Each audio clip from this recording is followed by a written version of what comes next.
మీ ఎలాంటి వ్యాపార ప్రకటనలకైనా వెంటనే మా ఛానల్ సంప్రదించండి. అందరికీ నమస్కారం. నేను శిరీష. ఈరోజు మనతో పాటు ఉన్నారు ప్రముఖ ఆధ్యాత్మికవేత్త, astrologer, professor doctor Mullapudi Satyanarayana Murthy గారు. గురుగారితో మాట్లాడదాం. గురుగారు నమస్కారం. నమస్కారం మా శిరీష. గురుగారు, ముఖ్యంగా సింహరాశి వారికి ఏలినాటి శని ప్రభావం ఎప్పటి నుంచి ప్రారంభమవుతుంది? ఒకవేళ ప్రారంభం అవుతే ఎలాంటి జాగ్రత్తలు తీసుకోవాలంటారు? పాపం అసలే ఇప్పుడు ఏలినాటి శని వాళ్ళు అష్టమ శ్రేణిలో ఉన్నారు. ఇంకా మళ్ళీ అసలే గుండెకి వాళ్ళు లపకా టపకా అని కొట్టుకుంటున్నారు. అది ఎప్పటికైపోద్దురా నాయన అంటే మనం అందరం ఇంకా సంవత్సరంన్నర అంటున్నాం. ఇప్పుడు కొత్తగా రాబోయే ఇంకా ఒక చక్కగా కొన్ని 2032వ సంవత్సరం వరకు హ్యాపీగా ఉందాం అనుకుంటే మనం ముందుకు జరిపేసి ఏలినాటి శని ఎప్పుడు వస్తుందో చెప్పేస్తున్నాం. మనకి ఈ యొక్క శని మిథున రాశిలోకి వచ్చిన మరుక్షణం నుంచి మనకి ఈ యొక్క సింహరాశి వాళ్ళకి జరుగుద్ది అనమాట ఏలినాటి శని. ఎప్పుడు వస్తుంది? శని మిథున రాశిలోకి 2032వ సంవత్సరంలో ఎంటర్ అవుతాడు. అక్కడి నుంచి 2034 జూలై వరకు కూడా మిథున రాశిలో ఉంటాడు. ఆ విధంగా మనకి 2032 నుంచి 34 నుంచి మనకి ఏం చేస్తామంటే ఒక 2.5 ఏళ్ళు కలుపుకుంటాం.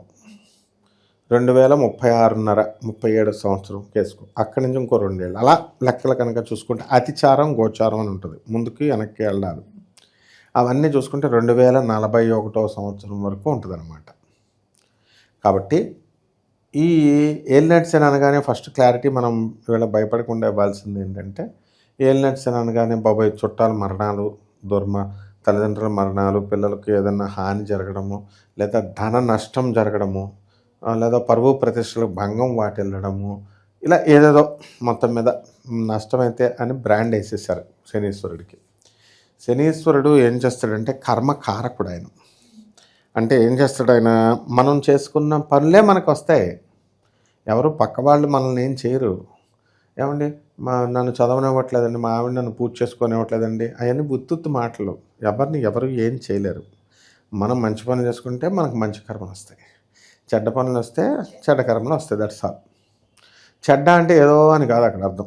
చెడ్డ అంటే ఏంటంటే పేదవాళ్ళకి సాయం చేయకపోవడం. బీరువాలో డబ్బులు ఉన్న వాళ్ళంతా బీరువాలో డబ్బులు దాచేసుకుంటారు. పేదవాళ్ళకి ఇవ్వాలి, అనాథలకు ఇవ్వాలి, తర్వాత ఈ యొక్క సాధువులకు ఇవ్వాలి, వికలాంగులకు ఇవ్వాలి, ఇలా. సో ఇక్కడ మనకి ఈ యొక్క సింహరాశి వారికి అందరికీ కూడా ఏలినాటి శని 3 దశల్లో వస్తుంది. ఫస్ట్ మనకి ఈ సింహరాశి కదా, మనం కర్కాటక రాశిలోకి రావాలి. కర్కాటక రాశిలో మనం 2032 నుంచే స్టార్ట్. కాబట్టి అక్కడ కర్కాటక రాశిలో వ్యయ శని అని అంటాం. దీనివల్ల ఖర్చులు అధికంగా ఖర్చు పెడతారు. ఇప్పుడు ఇదివరకు పాపం పెళ్ళిళ్ళు చేసేటప్పుడు ఏం చేసేవారు? ఆడపిల్లల తండ్రులు ఇంటి ముందు చక్కగా అరిగేసి పల్లెటూరులో చేసేవారు. ఇప్పుడు ప్రతి ఒక్కళ్ళు ఫంక్షన్ హాల్ అంటున్నారు. ఆ చేసుకునే వాళ్ళు కట్నం దబ్బేస్తున్నారు, మళ్ళీ ఫంక్షన్ హాల్ గొంతెమ్మ కోరికలు. ఫోన్లే అని అనుకుంటే మళ్ళీ ప్రీ వెడ్డింగ్ అని చెప్పి వీడియోలు అంటారు. ఆడొక 3 లక్షలు పట్టుకుపోతాడు. ఈ రకంగా వీళ్ళంతా కూడా డబ్బుని విచ్చలవిడిగా చేసేస్తున్నారు. కాబట్టి ఇలాంటివన్నీ కూడా ఏలినాటి శని స్టార్ట్ అయినప్పుడు విద్యార్థులకు కూడా ఉంటుంది జీవితం. వీళ్ళు ఏం చేస్తారు? విద్యార్థులు వీళ్ళకి ఫ్రెండ్స్ పుస్తకం తీసి అసలే మాకు ఎక్కట్లేదు, బుర్రకి అర్థం అవ్వట్లేదురా బాబు అనుకుంటే వీళ్ళకి ఫ్రెండ్స్, చెత్త ఫ్రెండ్స్ దొరకడం, వాళ్ళతో దోస్తానాలు చేయడం, వాళ్ళందరినేమో వీళ్ళకి బ్రెయిన్ పాడు చేసేయడం, చదువుకోవడం. ఈ రకంగా ఏలినాటి శని స్టార్ట్ అవుతుంది విద్యార్థులకి. రైతులకి వీళ్ళకి నీళ్లు పెడితే ఇప్పుడు పురుగు పట్టడం, పంట రానంతసేపు పంట, అలా రకరకాలుగా మీకు ఈ యొక్క ఖర్చులు అనేటటువంటివి అధికంగా అవుతాయి. అలాగే టమాటాలు ఇవన్నీ వేస్తారు రైతులు. అవన్నీ ఎక్కువగా మిగతా రైతులు కూడా పంచడం, దాని ద్వారా మనకి రేట్ రాకపోవడం. రోడ్ల మీద చూడు చాలాసార్లు ఎంతోమంది ఈ యొక్క టమాటాలు బయట పారబోసామని రైతులంతా ఉంటారు ఇట్లా. సో మనకి ఏదైతేనేమి అనవసరమైన ఖర్చులు. ఇకపోతే హాస్పిటల్ ఖర్చులు ఎలా ఉంటాయంటే, ఏదో పెద్ద పెద్ద వ్యాధులు జరగక్కర్లేదు, మనం నిద్రపోతాం, మనమే గేరుకుంటామో, అది పిల్లి కొరికిందో తెలియదు, పిల్లి గీసిందో తెలియదు, మనమో తెలియదు. డాక్టర్ భయపెట్టేస్తారు. ఇదిగో ఈ ఎడం చేతికి 2 ఇంజక్షన్లు, ఇక్కడ 2, నువ్వు 2 రోజులు వేసుకోలేదు ఇంజక్షన్, ఇటు కాళ్ళకు 2, ఇటు 2 అని. ఇలాగా సమీరా అని ఒక డాక్టర్ ఉంది. ఆ అమ్మాయి మొత్తం అందరిని బెదిరిస్తుంది అనమాట, 8 అని. సో ఈ రకంగా మనము డబ్బులు అధికంగా ఖర్చు పెట్టడం, భయాందోళనలో బతకడం ఏలినాటి శని అంటే ఏమైపోతుందో అని. అలాగే మన బంధువులు మరణం, వాళ్ళ దగ్గరికి ఆ న్యూస్లు వినడం, మనం వాళ్ళ దగ్గరికి వెళ్ళడం, అవన్నీ మనం చూడడం, ఆడెవడో తాగేసి చచ్చిపోతే మనం కూడా పోతామేమో అని చెప్పి మన లెవర్లు కూడా పోతాయేమో అని భయపడడం, ఇవన్నీ కూడా మొట్టమొదటి దశలో జరుగుతాయి. ఇక 2034 జూలై దాటిన తర్వాత అనదర్ 2.5 years అది కనుక మనం తీసుకున్నప్పుడు మనకేం జరుగుతుందంటే ఈ యొక్క జన్మశని అని అంటాం. జన్మశనిలో మనము ఈ వీళ్ళకి అందరికీ కూడా ఏలినాటి శనిలో కాలంలోకి వస్తుంది. సో వాహనాలు ఉన్నప్పటికీ కూడా కాలినడకన నడవడము, వాహనాలు ఉపయోగించుకోకపోవడము, ఆ తర్వాత వాహనాలు కనుక వాడితే వాళ్ళకి యాక్సిడెంట్లు అవ్వడము, ఐరన్ డెఫిషియన్సీ, తర్వాత నువ్వు ఎన్ని ట్యాబ్లెట్స్ వేసుకున్నా కూడా హెమోగ్లోబిన్ లెవెల్ పెరగకపోవడము, ఇలాంటివన్నీ కూడా జరుగుతాయి. అండ్ ఇనప బిజినెస్లు ఏవైతే చేస్తున్నారో అటువంటి ఇనప బిజినెస్లు అన్నీ కూడా కాస్త లాసుల్లోకి రావడము, ఇలాంటివన్నీ కూడా జరుగుతాయి అన్నమాట. అయితే ఈ యొక్క జన్మంలో ఉన్నటువంటి శని వల్ల ఇప్పుడు ప్రెగ్నెంట్ లేడీస్ ఉంటారు, నార్మల్ డెలివరీ అవ్వాలి, కానీ ఇప్పుడు ఎవరు చేస్తున్నారు, ఎవరు చేయట్లేదు. కాబట్టి ఆపరేషన్ సెజరిన్ ఇది కూడా ఏలినాటి శని. ఈ ఏలినాటి శని ఈ టైంలో మనం పొరుగురులు వెళ్ళిపోవడము, ఇతర దేశాలకి వెళ్ళడము, ఇదివరకు దాన్ని ఏమనేవాళ్ళం అంటే మనం దేశ బహిష్కరణ శిక్ష విధించారనేవాళ్ళం. ఇప్పుడు అలాగేం కాకుండా మామూలుగా ఫారిన్ వెళ్ళడం, చుట్టాలకు దూరంగా ఉండడం, తల్లిదండ్రులకు దూరంగా ఉండడం, ఇది కూడా ఏలినాటి శని. కాబట్టి ఈ రకంగా ఈ యొక్క ఏలినాటి శని అనేటటువంటిది దీని ప్రభావం పనిచేస్తూ ఉంటుంది.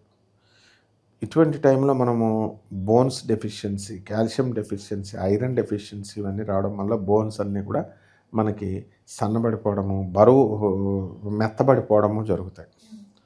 అందువల్ల మామూలుగా నడుస్తూ మెత్తబడిపోయినప్పుడు ఎంత పర్సంటేజ్ మెత్తబడ్డాయి అనేటటువంటిది కూడా మనకు తెలుస్తుంది. సో ఈ రకంగా ఈ యొక్క సింహరాశి వాళ్ళందరికీ కూడా అసలే సప్తమ రాహు నడుస్తున్నాడు, ఇప్పుడు అష్టమ శని నడుస్తున్నాడు. కాబట్టి ఈ వీళ్ళందరూ కూడా ఇదొకటి, సింహరాశిలో జన్మంలో ఉన్నప్పుడు తల్లిదండ్రుల మధ్య విరోధాలు, తండ్రి కొడుకుల మధ్య విరోధాలు, ఇవన్నీ జరుగుతాయి. ఆ తర్వాత మళ్ళా ఈ సింహరాశి వారికి 2039 నుంచి 41 సంవత్సరం, 2038 నుంచి మధ్య నుంచే మనకి ఇది స్టార్ట్ అవుతుంది సింహరాశికి. కన్యారాశిలోకి శని వస్తాడు. దీనివల్ల శని కన్యారాశిలో సంచరిస్తున్నంత కాలం కూడా మళ్ళీ సింహరాశికి వెళ్ళినట్టు శని. ఇది వాక్స్థానంలోకి వస్తాడు. అసలే ఈ యొక్క సింహరాశి వాళ్ళంతా కూడా వాక్చాతుర్యం చాలా ఎక్కువగా ఉంటుంది. కానీ ఈ యొక్క శని వచ్చేసరికి, ఈ రాశిలోకి వచ్చేసరికి, కన్యారాశిలోకి వచ్చేసరికి అందరినీ తిట్టడం, తర్వాత పరుషంగా మాట్లాడడం, ఉన్నదన్నట్టుగా మాట్లాడడము, తర్వాత నోటికి సంబంధించినటువంటి దుర్వ్యసనాలు రావడము, మేనమామలతో ఫైటింగులు, ఇలాంటివన్నీ కూడా జరుగుతాయి అన్నమాట. ఆ విధంగా ఈ యొక్క మన నోరును బట్టే మనకి స్నేహితులు, ఇతరుల గౌరవం ఇవ్వడం, ఉండడం అనేటటువంటిది ఉంటుంది. అప్పుడు ఎంత కట్టుదిట్టం చేసుకొని మంచిగా ఉండాలనుకున్నా కూడా ఉండలేరు. కాబట్టి మిగతా విషయాల్లో ఆదాయాలు అలాంటి విషయాల్లో ఏం పర్వాలేదు. ఓన్లీ ఈ విషయాల్లో కొంచెం అపనిందలు పాలవడానికి అవకాశాలు ఉంటాయి. జాగ్రత్తగా చూసుకొని స్త్రీలతో స్నేహం చేయకుండా అలా జాగ్రత్తగా ఉండాలమ్మా. మరి ముఖ్యంగా గురుగారు ఎలాంటి పరిహారాలు చేసుకోమంటారు, ఏ దైవాన్ని పూజించమంటారు మీరు? శనికి ఎప్పుడు కూడా శని పరిష్కారాలే చేసుకోవాలి. శని జపం చేసుకోవాలి, శని స్తోత్రాలు చదవాలి. శనికి నల్ల నువ్వుల్ని, నల్లని వస్త్రాన్ని ఇచ్చి పేద బ్రాహ్మణులకి శనివారం నాడు ఉదయం 7 గంటలకి లేదా 8 గంటలకి దానం చేసుకోవచ్చు.